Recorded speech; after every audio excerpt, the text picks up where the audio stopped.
오늘 말씀은 지금은 일어서야 할 때입니다라는 제목으로 말씀을 전하도록 하겠습니다.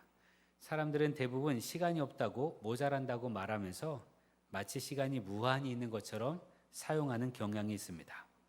부족한 시간 때문에 일을 마무리하지 못하고 부족한 시간 때문에 제대로 쉬지도 재충전도 하지 못한다고 말합니다. 그러나 관찰 카메라로 보듯 자신의 지나온 시간, 내가 보낸 하루를 곰곰이 살펴보면 많은 경우에 시간이 낭비되는 것들을 보게 됩니다. 하루를 보내는 시간만이 아니지요.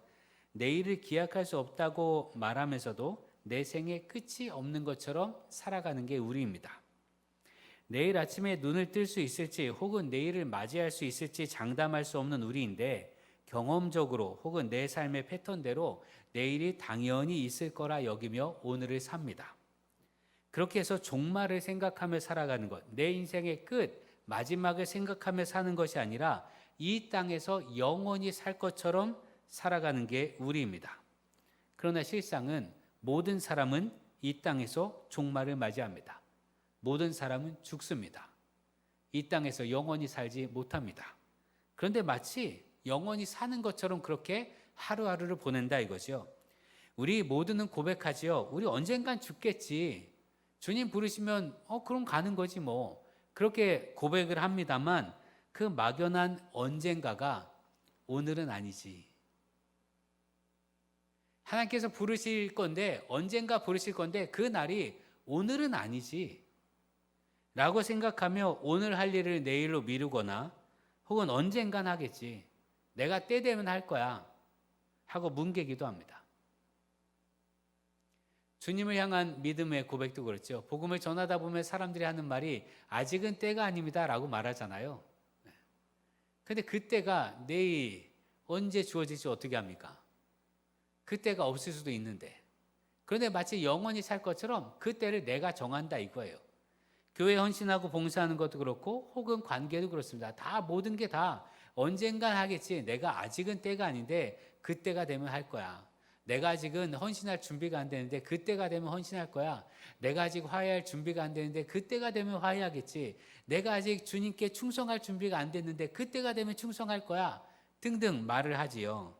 언젠가 라고 하며 오늘을 뭉개기도 합니다. 그러나 여러분 우리 인생의 끝은 오직 하나님께 달려 있습니다. 그러니 오늘을 종말적으로 사는 우리 되기를 기도합니다. 언젠가 하나님께서 부르시겠지 하는 그 언젠가가 오늘일 수도 있습니다. 그러니 미루지 말고 오늘 해야 할 일, 오늘 할 수 있는 우리 되기를 기도합니다. 우리가 이 땅에서 한정된 시간을 어떻게 보내느냐 굉장히 중요한 일이지요. 그래서 그 한정된 시간에 내가 무엇을 해야 하는지 아는 건 대단히 중요한 것입니다. 또한 지금 이 시간이 무엇을 해야 하는 때인지 아는 것 또한 대단히 중요하지요. 여러분 지금 이 시간은 무엇을 하는 때입니까? 11시 46분을 지나고 있는 지금 이 시간은 뭘 하는 때예요? 뭐 하는 시간이에요? 네, 그렇습니다. 잠에서 깨어 설교 듣는 시간입니다. 지금 이 시간은 우리가 잠에서 깨어 하나님께서 오늘 우리에게 주시는 말씀을 들어야 하는 때입니다.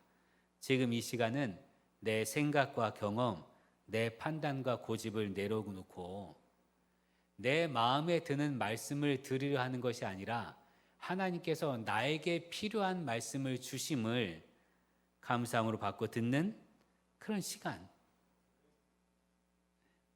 그 시간이 바로 지금 시간이기도 합니다. 이 때를 아는 건 대단히 중요하죠. 성경은 사람이 무언가를 해야 할 때와 멈춰야 할 때가 있음을 알려주고 있습니다.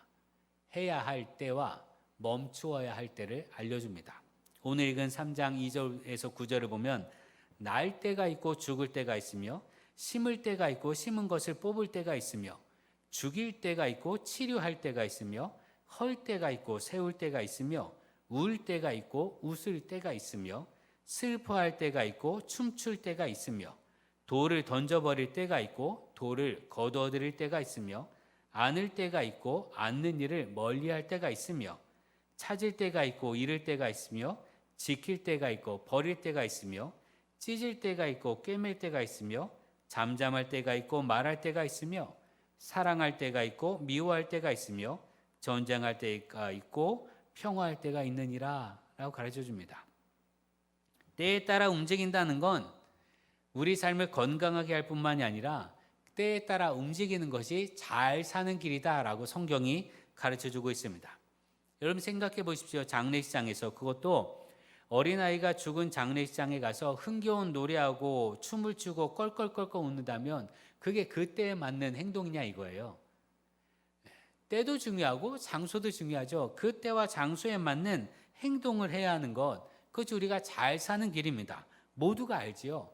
울어야 할 때 울지 않는 건 삶을 왜곡되게 살아가는 겁니다.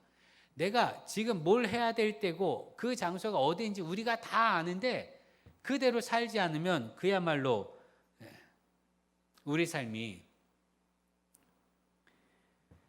건강한 삶, 행복한 삶이 아니라 뭔가 문제가 있는 삶이 되지 않겠습니까? 그런 행동을 통해서 더 큰 문제를 겪게 되지 않겠습니까? 제가 어린 자녀를 먼저 보낸 장례식장에 간 적이 있습니다. 하늘나라에 간 아이는 나이 9살이었고 부모는 30대예요. 젊은 부모가 상주로 있고 영정 속에 어린아이가 있었습니다. 여러분 그것만 봐도 얼마나 슬퍼요. 젊은 부모가 상주고 영정 속에 어린아이가 있는 거예요. 그곳에서 위로 예배를 드리는데 어떤 것도 쉽게 위로가 되지 못하겠지요. 사람들이 부모에게 얘기합니다. 하늘나라에서 만날 거예요. 이게 분명한 사실입니다. 그러나 그게 그 당장에 아이를 잃은 슬픔의 위로가 되겠습니까? 시간이 지나면 위로는 될 거예요. 압니다. 시간이 지나면 하늘나라에서 만날 날이 있음을 기대하게 되고 그것이 소망이 됨을 알지요. 그러나 그 당장 장례식을 치르는 그 순간에 그 부모에게 뭐가 위로가 되겠냐 이거예요. 그럼에도 불구하고 위로 예배는 드려야 하는지라 보통 위로 예배 드릴 때 여러분 찬송 어떤 거 부릅니까? 장례식장에서 우리가 하늘 가는 밝은 길이 뭐 이런 거 부르잖아요. 근데 그때 찬송가 565장을 불렀습니다. 여러분 생각을 해보면 한번 들어보세요. 9살 아이입니다. 하나님 앞에 섰습니다. 예수께로 가면 나는 기뻐요. 걱정 근심 없고 정말 즐거워. 예수께로 가면 맞아주시고 나를 사랑하사 용서하셔요. 예수께로 가면 손을 붙잡고 어디서나 나를 인도하셔요. 예수께로 가면 나는 기뻐요. 나와 같은 아이 부르셨어요. 이 찬송으로 9살 아이가 주님 앞에 감을, 주님 앞에 갔음을 모두가 고백했고 함께 울고 함께 위로를 받았습니다. 상황에 맞게, 때에 맞게 행동한다는 건 대단히 중요하지요. 그런데 상황에 맞게, 때에 맞게 행동하는 것 잘 못합니다. 왜 잘 못할까요? 하나님이 우리로 하여금 그 일의 시작과 끝이 어떻게 되는지 알지 못하게 하셨기 때문에 그렇습니다. 전도서 3장 11절은 이렇게 말합니다. 하나님이 모든 것을 지으시되 때를 따라 아름답게 하셨고 또 사람들에게는 영원을 사모하는 마음을 주셨느니라. 그러나 하나님이 하시는 일의 시종을 사람으로 측량할 수 없게 하셨도다.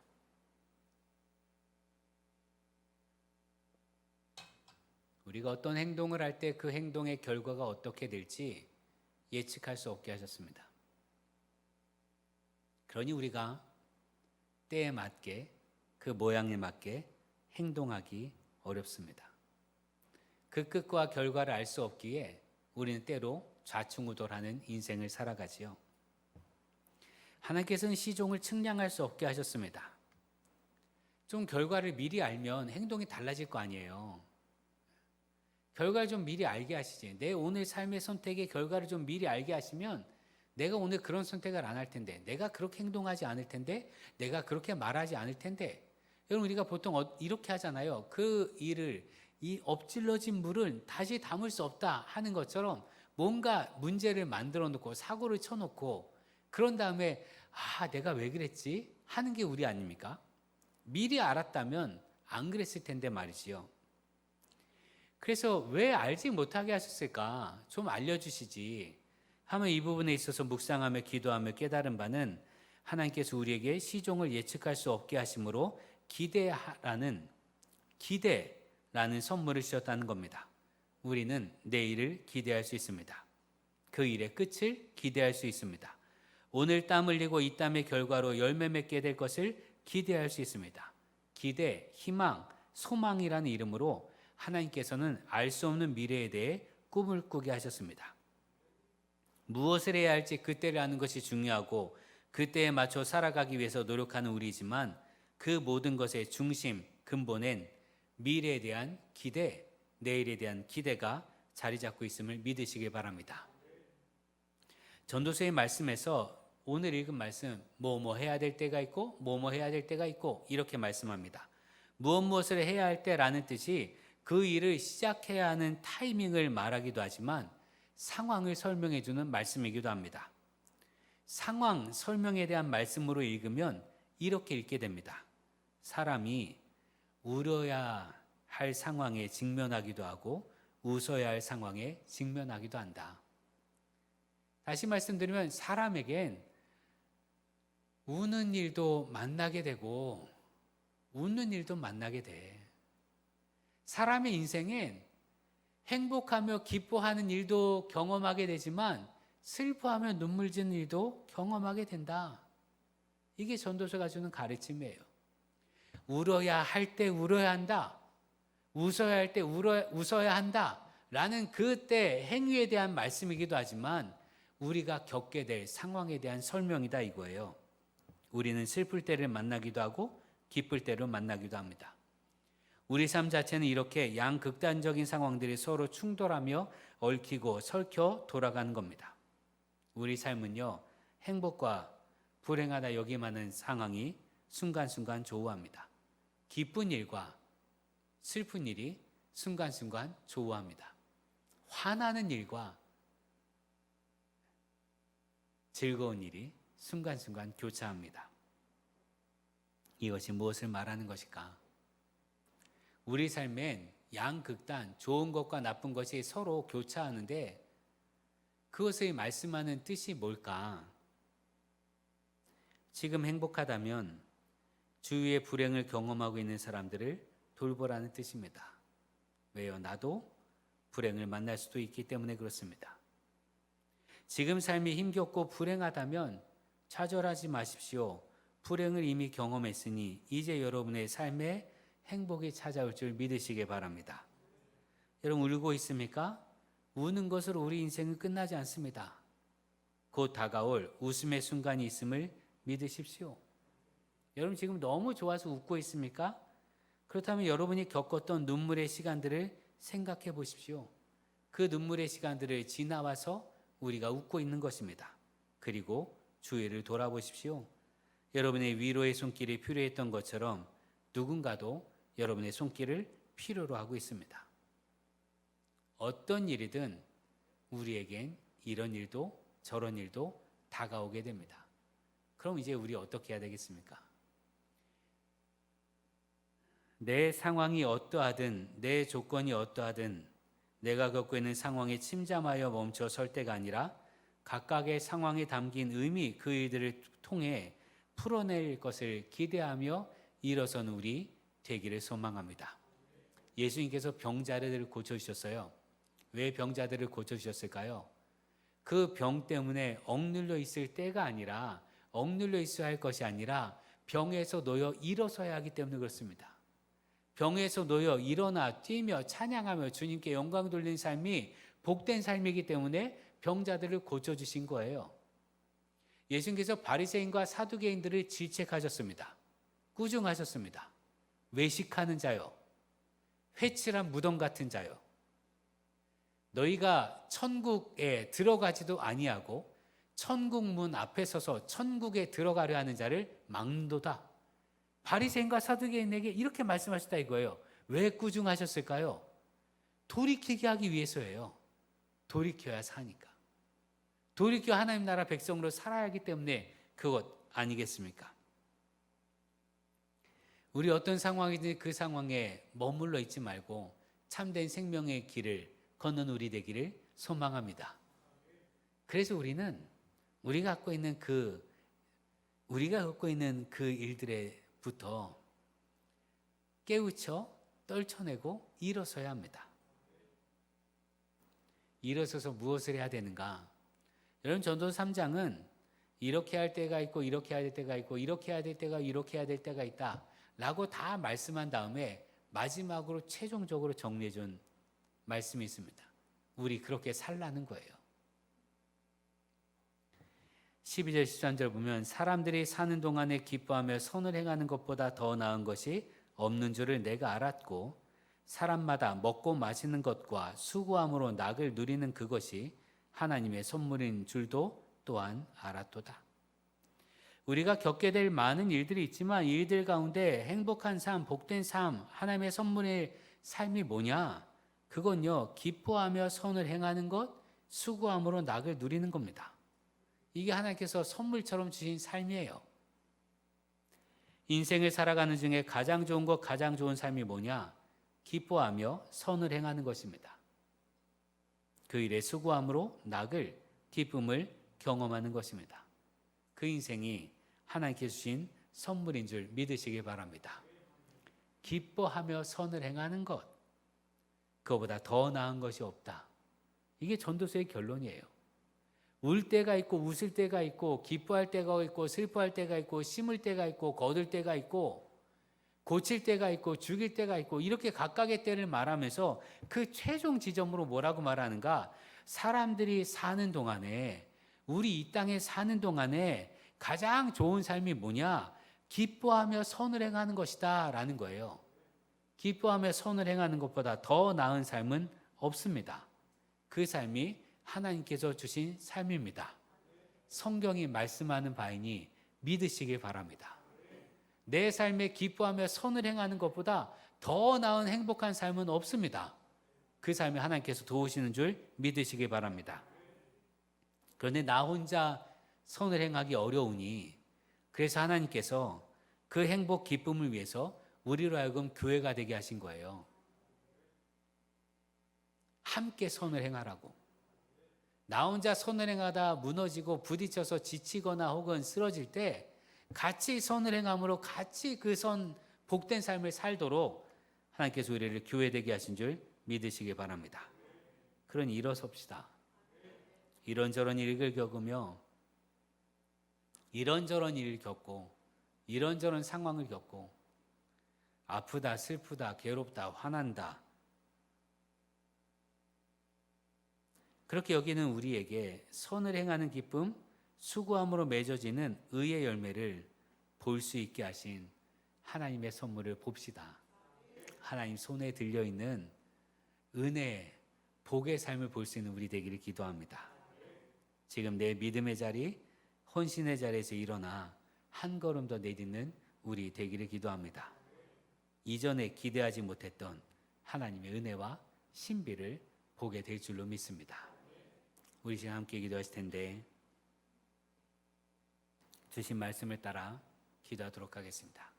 말씀에 의지해서 기도할 때 하나님, 내 인생에 여러 일들을 만나게 될 텐데 그 여러 일들에 얽매이지 않게 하시고 하나님께 주시는 기쁨의 삶을 살게 하옵소서. 일어나 기뻐하며 선을 행하는 것보다 더 나은 것이 없는 줄 가르쳐 주셨으니 늘 선을 행함으로 하나님의 역사하심을 체험하는 우리 되게 하옵소서. 함께 기도하겠습니다.